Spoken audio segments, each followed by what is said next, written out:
Hello students, welcome to commerce Bhakt. आज हम लोग क्या करने वाले हैं? आज हम लोग कोऑपरेटिव ऑर्गेनाइजेशंस का पार्ट टू करने वाले हैं। कल हमने पार्ट वन किया था, आज हम लोग पार्ट टू करेंगे। ठीक है, तो ये इंश्योर कर लीजिएगा कि पार्ट टू अचानक से मत देखिएगा। अगर आपने पार्ट वन नहीं देखा है अभी तक तो इंतजार किस बात का। डिस्क्रिप्शन में लिंक दे दे रहा हूँ, प्लीज उसको पहले पार्ट वन को पहले देख लो, उसके बाद पार्ट टू देखने आना। ठीक है, पार्ट वन को पहले देख लो अच्छे से, उसके बाद ही पार्ट टू देखने आना, तभी समझ पाओगे। ओके, और ये भी इंश्योर करना कि ये सब देखने के बाद, ये चैप्टर देखने के बाद, ये चैप्टर का फास्ट ट्रैक रिवीजन, जल्दी जल्दी रिवीजन मैं जो करा रहा हूँ, इसको देखने के बाद तुम घर में भी पढ़ रहे हो। ठीक है, इसको देखने के बाद तुम घर में भी पढ़ रहे हो, ये भी एक इंश्योर करना। और अच्छे से पढ़ना पड़ेगा अभी, क्योंकि 11th का फाइनल एग्जाम्स आ रहे हैं। ठीक है, अभी अच्छे से हम लोग को ताबड़तोड़ पढ़ना पढ़ाई करना पड़ेगा। ठीक है, तो चलो हम लोग स्टार्ट करते हैं कोऑपरेटिव ऑर्गेनाइजेशंस का पार्ट टू। जहां से हमने खत्म किया था वहीं से हम शुरू करेंगे। और बिल्कुल अच्छे से पढ़ना, फोकस यहाँ पे देना, बैठ के पढ़ना, सो के पढ़ने का कोई दरकार नहीं है। बहुत लेजीनेस तुमने दिखा लिया, अभी तुमको आराम से मेरे मेरे पर फोकस दे के पढ़ना पड़ेगा। ठीक है, सबसे पहले हम लोग किस बारे में बात करेंगे? यहीं से हमने छोड़ा था ना, तो यहीं से हम स्टार्ट करेंगे।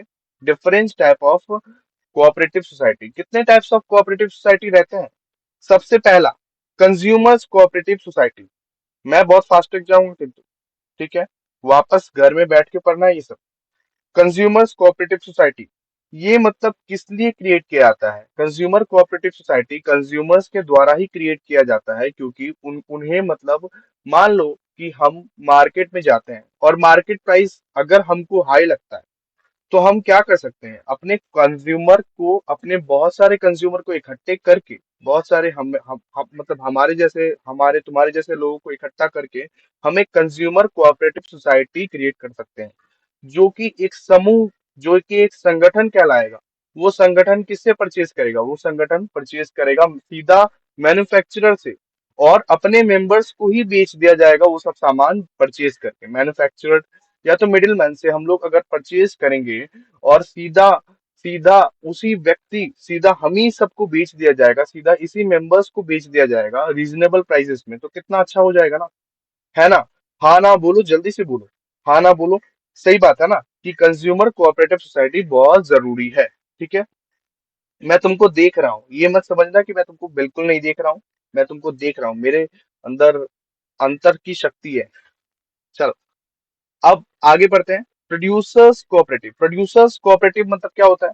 प्रोड्यूसर और industrial cooperative or voluntary associations of small producers. मतलब ये जो छोटे छोटे प्रोड्यूसर्स रहते हैं या जो छोटे छोटे इंडस्ट्रियलिस्ट रहते हैं, वो लोग तो बड़े जायंट्स के साथ अपने आप को compete नहीं कर पाएंगे। वो लोग तो बड़े जायंट्स के साथ बिल्कुल compete नहीं कर पाएंगे और सरवाइव भी नहीं कर पाएंगे। बड़े जायंट्स तो एक वक्त में उनको मसल के फेंक सकती है। तो इसीलिए क्या करते हैं, जो छोटे छोटे इंडस्ट्रियलिस्ट रहते हैं, वो लोग क्या करते हैं, अपने आप का संगठन बनाते हैं। बहुत सारे इंडस्ट्रियलिस्ट, छोटे छोटे इंडस्ट्रियलिस्ट मिलकर अपने अपने आप का संघर्ष, मतलब पूरा ऑर्गेनाइजेशन बनाते हैं, और मिल के ये लोग काम करते हैं। कैसे काम करते हैं? इसके दो टाइप होते हैं। सबसे पहले तो इंडस्ट्रियल सर्विस कोऑपरेटिव, एंड दूसरा टाइप है manufacturing cooperative. Industrial service cooperative में क्या होता है? In this type the producers work independently. मतलब कि प्रोड्यूसर्स तो इंडिपेंडेंटली काम करेगा ही। हर फैक्ट्री का मालिक अपने फैक्ट्री में सामान परचेज करेगा, मतलब सामान प्रोड्यूस करेगा ही अपने अपने अपने अपने फैक्ट्री में। हर मालिक सामान प्रोड्यूस करेगा, लेकिन उसके बेचने के टाइम पता है क्या होगा? उसके बेचने के टाइम ये लोग आपस में मिल जाएंगे, जो कि ऑब्वियसली बड़े बड़े जो शार्क्स हैं, बड़े बड़े जो जाइंट्स हैं, ठीक है, जैसे ये बजाज हो गया, बड़े बड़े जाइंट्स है, उससे मुकाबला कर पाए मिलके। तो बनाने के टाइम तो ये लोग अपने अपने फैक्ट्री में ही इंडिपेंडेंटली बनाएंगे, लेकिन बेचने के टाइम एक साथ हो जाते हैं। ओके, क्लियर है, समझ गए? ओके, उसके बाद हम लोग पढ़ेंगे मैन्युफैक्चरिंग कोऑपरेटिव्स। मैन्युफैक्चरिंग कोऑपरेटिव्स क्या होता है? In this type producers member are treated employees to the society are paid wages. तो सोसाइटीज क्या करती है? The society provide raw materials and equipment to every member. तो रॉ मटेरियल्स की जरूरत होती है, इक्विपमेंट्स की जरूरत होती है, जो कि मार्केट में अगर ये लोग जाएंगे तो महंगे महंगे, कॉस्टली कॉस्टली मिलेंगे। लेकिन अगर एक संगठन बना लिया जाए मैन्युफैक्चरिंग कोऑपरेटिव्स का, तो जो भी रॉ मटेरियल्स इक्विपमेंट्स जो ये लोग महंगे महंगे इंडिविजुअली ये लोग जब मार्केट जाते होंगे तो महंगे महंगे में लाते होंगे, लेकिन एक समूह अगर बना लिया जाए तो उनको ऑब्वियसली सस्ते में मिल जाएगा ये सब रॉ मटेरियल्स इक्विपमेंट्स, जिससे ये लोग का भी बहुत ज्यादा हेल्प हो जाएगा। तो इसीलिए इसका भी कोऑपरेटिव बना लिया जाता है, क्योंकि ये लोग चाहते हैं कि रॉ मटेरियल्स इक्विपमेंट्स मशीनरीज जो हम लोग यूज करते हैं, वो जो हर छोटे छोटे इंडस्ट्रियलिस्ट यूज करते हैं उनको सस्ते में मिल जाए, इसीलिए इसका कोऑपरेटिव बनाया जाता है। ठीक है, होप मैं करता हूँ कि तुमको सारा कुछ समझ में आ रहा है। अगर नहीं भी समझ में आ रहा है तो तुम नीचे दिए गए ईमेल आईडी पे मेरे को डाउट पूछ सकते हो, कोई दिक्कत नहीं है। ठीक है, अब तीसरा पढ़ते हैं, मार्केटिंग कोऑपरेटिव। मतलब इसका मतलब क्या होता है कि बहुत सारा जो ऑब्वियसली मार्केटिंग कौन करता है, मार्केटिंग जैसे नॉर्मली ब्रोकर करता है, या तो हम लोग मार्केटिंग करने के लिए ये दलाल वलाल को रखते हैं जो कि हमारे प्रोडक्ट को मार्केटिंग करके देता है, तो वो प्राइस बहुत कॉस्टली पड़ जाता है एक छोटे इंडस्ट्रियलिस्ट के लिए। ठीक है, एक छोटे बिजनेसमैन के लिए वो कॉस्ट बहुत हाई पड़ जाता है कि मैं एक ब्रोकर रख रहा हूँ कि जो ब्रोकर मेरे लिए मार्केटिंग करके देगा प्रोडक्ट। तो इसमें क्या होता है ना, मार्केटिंग कोऑपरेटिव्स में बहुत छोटे छोटे बिजनेसमैन लोग मिल जाते हैं, अपना प्रोडक्ट का खुद ही मार्केटिंग कर देते हैं ये लोग, जिससे कॉस्ट का बहुत ज्यादा ही कटिंग हो जाता है और इन लोगों का बहुत ज्यादा ही फायदा हो जाता है। तो मार्केटिंग कोऑपरेटिव्स यही है। ठीक है, होप करता हूं कि ये भी समझ गए हो तुम। चलो, cooperative farming societies, cooperative farming societies भी यही काम करती है।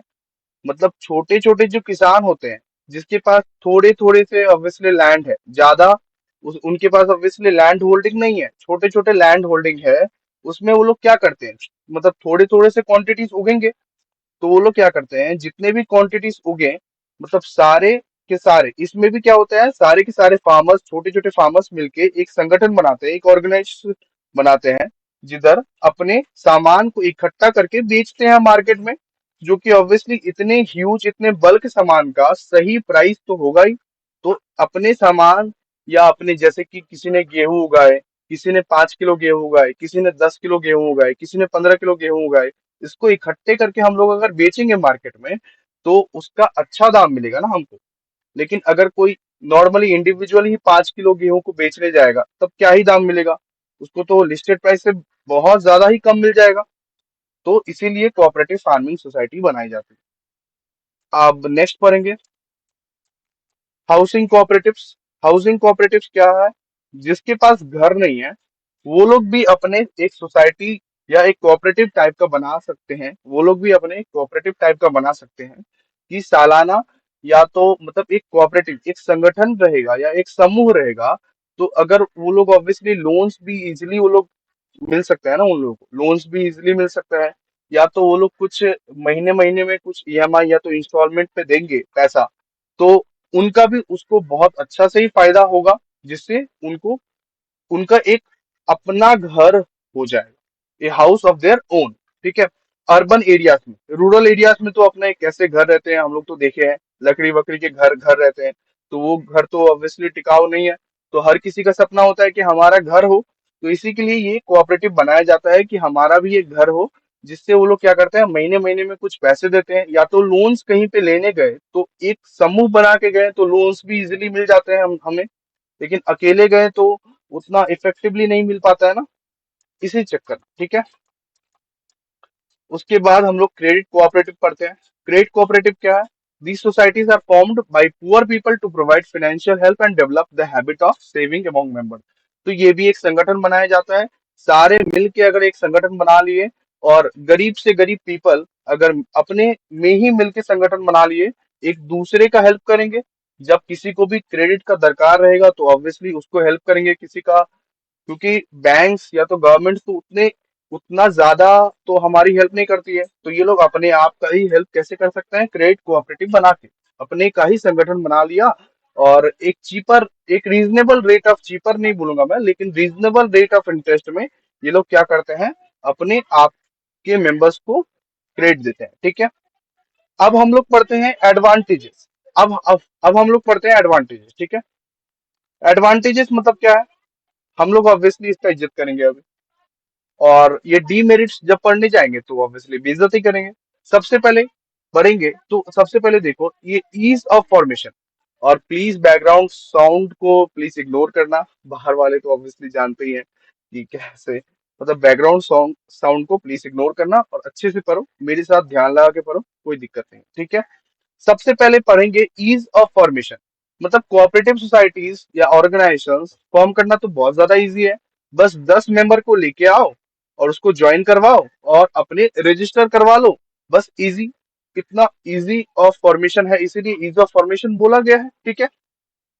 ओपन मेंबरशिप मतलब यहाँ पे क्या, यहाँ पे कोई कास्ट, धर्म कुछ भी नहीं देखा देखा जाता है। आप कोई भी कास्ट के हो, कोई भी धर्म के हो, पॉलिटिकल एफिलिएशन है या नहीं, कोई मैटर नहीं करता, आप ओपन मेंबरशिप बिल्कुल ले सकते हो, ठीक है। उसके बाद देखो लिमिटेड लाइबिलिटी। लाइबिलिटी भी लिमिटेड रहती है, लाइबिलिटी अनलिमिटेड नहीं रहती है। जिसका जितना शेयर उतना ही वो लायबल है, ठीक है। तो लाइबिलिटी भी लिमिटेड रहती है। उसके बाद continuity and stability. Continuity and stability मतलब क्या क्या होता है कि किसी पर्सन का, मान लो कोऑपरेटिव सोसाइटी में 50 आदमी है, किसी एक पर्सन का डेथ या तो इंसॉल्वेंसी या तो लूनेंसी, तो ये इफेक्ट नहीं करेगा बिल्कुल, ठीक है।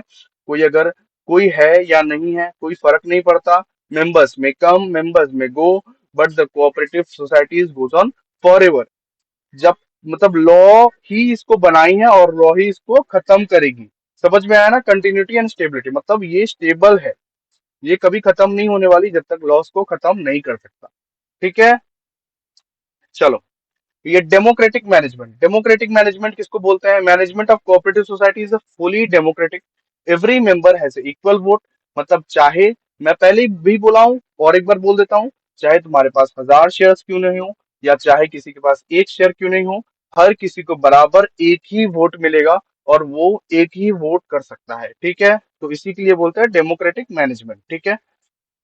इंटरनल फाइनेंसिंग मतलब क्या होता है? A large part of the profit of the cooperative society is transfer to general reserve every year. मतलब large part of the profit जो रहता है ना, वो जनरल रिजर्व में रखा जाता है। अपने खुद के ये लोग जनरल रिजर्व में हर साल रखते हैं। और डिविडेंड पता है कितना देते हैं? डिविडेंड 10% या उससे कम ही देते हैं, 10% से ज्यादा कभी भी नहीं देते हैं डिविडेंड, ठीक है। तो ये इंटरनल फाइनेंसिंग भी हो गया। Low operating cost. ऑपरेटिंग मतलब day to day expenses, daily expenses जो है वो बहुत ज्यादा कम लगती है, क्योंकि अपने सोसाइटीज के मेंबर हैं, उनको तो ऑब्वियसली उतना पैसा नहीं ना। तो और सबसे बड़ा लो ऑपरेटिंग कॉस्ट का रीजन ये है कैश ट्रेडिंग। ये लोग कैश में ट्रेड करते हैं, ये लोग कभी भी उधार पे सामान बेचते नहीं है और बड़े बड़े स्टॉक्स, ह्यूज स्टॉक्स रखते नहीं है, इसीलिए लो ऑपरेटिंग कॉस्ट है। ये ऑब्वियसली लोकल एरियाज में होता है, इसीलिए ऑपरेटिंग कॉस्ट भी इसका हाई नहीं है, ठीक है। ये भी एक एडवांटेज है ना। चलो, समझ में आ रहा है ना? तुम सो के तो नहीं देख रहे हो, एकदम बैठ के देखो, मैं देख रहा हूँ तुमको। चलो, चीपर एंड बेटर सप्लाईज मतलब बहुत अच्छे दामों में और बहुत बेटर दामों में इनको अपने रॉ मटेरियल्स मिल जाते हैं, जिससे ये अपने प्रोडक्ट को मतलब ये प्रोड्यूस कर सकते हैं, ठीक है। स्टेट, ये patronage. The government provide several concessions to cooperative in the matter of taxes, finance etcetera. मतलब कि गवर्नमेंट भी इनकी बहुत हेल्प करती है ताकि ये लोग अपने मतलब ये टैक्सेस से छुटकारा, फाइनेंस, बहुत सारे प्रिविलेजेस भी इनको मिलते हैं, ठीक है। फिर social utility. Cooperative are non competitive organisations, they promote personal liberty, आजादी, social justice and mutual corporation मतलब मिल के काम करना किसको बोलते हैं? वो कोऑपरेटिव सोसाइटी ही सिखाती है। They help to prevent concentration of economic power in few hands, ठीक है। तो कुछ ही हैंड्स में सारे के सारे इकोनॉमिक पावर इन लोग के रहते हैं, ठीक है। चलो, अब पढ़ते हैं। अब इसका इज्जत कर लिए, बहुत इज्जत हो गया, चलो। अब इतना हजम तो होगा नहीं, लेकिन अब पढ़ते हैं इसके बेइज्जती। बेइज्जती मीन्स ये डिसएडवांटेज, ठीक है। हम लोग अभी पढ़ेंगे डिसएडवांटेज ऑफ कोऑपरेटिव ऑर्गेनाइजेशन। सबसे पहले तो देखो, सबसे पहला ही लिमिटेड कैपिटल। अरे जहाँ 100 मेंबर ही मैक्सिमम टू मैक्सिमम रह सकते हैं और जहाँ सोसाइटी के लोग ही रहेंगे, सिर्फ लोकल एरिया के लोग ही रहेंगे, वहां तो शॉर्टेज ऑफ फंड्स तो रहेगा ही। और एक मेन डिसएडवांटेज है कि तुम कितना भी शेयर क्यों नहीं रख लो, तुमको तो एक ही वोट मिलने वाला है। तो ये भी तो एक डिस्करेज फैक्टर है ना, ये भी तो एक डिस्करेजिंग फैक्टर है, इसके लिए ये एक डिसएडवांटेज हो सकता है। उसके बाद इनएफिशिएंट मैनेजमेंट। अरे मैनेजमेंट तो, कोऑपरेटिव सोसाइटी का मैनेजमेंट तो ऑलरेडी कोई ऑक्यूपेशन या कोई वर्क करते होंगे, उनको तो उतना एक्सपीरियंस है नहीं। वो लोग तो ऑफिस ऑफिस जाने वाले इंसान लोग हैं, या तो कुछ और काम करने वाले इंसान लोग हैं। वो लोग कैसे कोऑपरेटिव सोसाइटीज को चलाई जाती है उनको तो कुछ पता है नहीं। तो इसीलिए इनएफिशिएंट मैनेजमेंट तो बिल्कुल ही होगा। उसके बाद lack of motivation. Lack of motivation कैसे होगा? अगर एक आदमी को ठीक ठाक से इंसेंटिव नहीं मिलेगा, ठीक ठाक से डिविडेंड नहीं मिलेगा, ठीक ठाक से अगर ये डायरेक्ट लिंक नहीं मिल पाएगा, और अगर मैं 1000 शेयर भी रखता हूँ फिर भी एक ही वोट दे सकता हूँ, ऐसे अगर डिस्करेजिंग फैक्टर्स होंगे, तो मोटिवेशन तो मेरे को कभी मिलने नहीं वाला भाई। बात तो सही है, मेरे को पैसा मिल नहीं रहा है उतना अच्छे से, है ना। उसके बाद नॉन ट्रांसफरेबिलिटी ऑफ इंटरेस्ट। मतलब अगर मैं चाहूं अपना इंटरेस्ट को ट्रांसफर कर दूं, लेकिन मैं नहीं कर सकता in case of cooperative societies में। मैं अपने इंटरेस्ट को ट्रांसफर नहीं कर सकता। मैं चाहूं कि मेरा बहुत हो गया, मैं अपने इंटरेस्ट को लेकिन ट्रांसफर नहीं कर सकता, मेरे को वहां से रास्ता कट करना पड़ेगा, बिल्कुल ठीक है। मैं अपने इंटरेस्ट को ट्रांसफर नहीं कर सकता, लेकिन नॉर्मल केस में कंपनीज में तो इंटरेस्ट को ट्रांसफर बिल्कुल कर सकते हैं ना। उसके बाद देखो यहाँ पे lack of secrecy. Lack of secrecy मतलब क्या? अब देखो, बहुत सोसाइटीज के लोग हैं, सोसाइटीज के आंटीज लोग को तो जानते हो यार, सीक्रेसी कभी मेंटेन होती है क्या? बिल्कुल नहीं होती है। तो तुम ये कैसे उम्मीद कर सकते हो कि कोऑपरेटिव सोसाइटीज में सीक्रेसी मेंटेन हो जाएगी? बिल्कुल नहीं होगी ना। सीक्रेसी तो मेंटेन होगी ही नहीं बिल्कुल, क्योंकि the affairs of the cooperative society are openly discussed in the meetings of the members. तो सीक्रेसी कभी मेंटेन होगी नहीं, ठीक है। उसके बाद excessive government control. Government concession भी प्रोवाइड करती है, तो गवर्नमेंट कंट्रोल भी बहुत करती है, लेकिन गवर्नमेंट ताक झाक भी बहुत बहुत करती है। रेगुलर ऑडिट करती है, इंस्पेक्शन करती है, लीगल रूल्स एंड रेगुलेशंस बहुत ज्यादा लगाए गए हैं कि ये लोग कुछ घपले तो नहीं कर रहे हैं। गवर्नमेंट ताक झाक भी बहुत करती है, ठीक है। और rift among members. Rift among members में क्या कहा जाता है? रिफ्ट अमॉन्ग मेंबर्स में मतलब कि लड़ाई झगड़े भी बहुत ज्यादा होते हैं कोऑपरेटिव ये सोसाइटी में।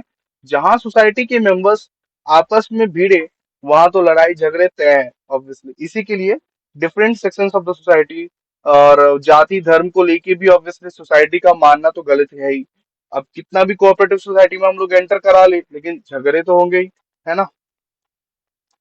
अभी ये करके देखो, ये करके हमने फुल फ्लेज रिवीजन कंप्लीट कर लिया। अब मैं तुमको हाथ जोड़ के बोल रहा हूँ कि तुम प्लीज घर में पढ़ाई किया करो, और प्लीज इसको अच्छे से पढ़ाई करना, क्योंकि मैंने बहुत मेहनत की है इस चैप्टर में। अगले चैप्टर भी आएगा, लेकिन वो डिपेंड करेगा तुम्हारे सपोर्ट के ऊपर। इसीलिए लाइक, कमेंट, सब्सक्राइब, शेयर सारा का सारा करना, अपने दोस्तों को शेयर कर दो। और इसी तरह फास्ट ट्रैक रिवीजन हम लोग करते रहेंगे हर चैप्टर का, कॉमर्स सब्जेक्ट का, ठीक है, कोई बात नहीं। चलो, अब मैं अलविदा लेता हूँ, ठीक है, बाय बाय फिर।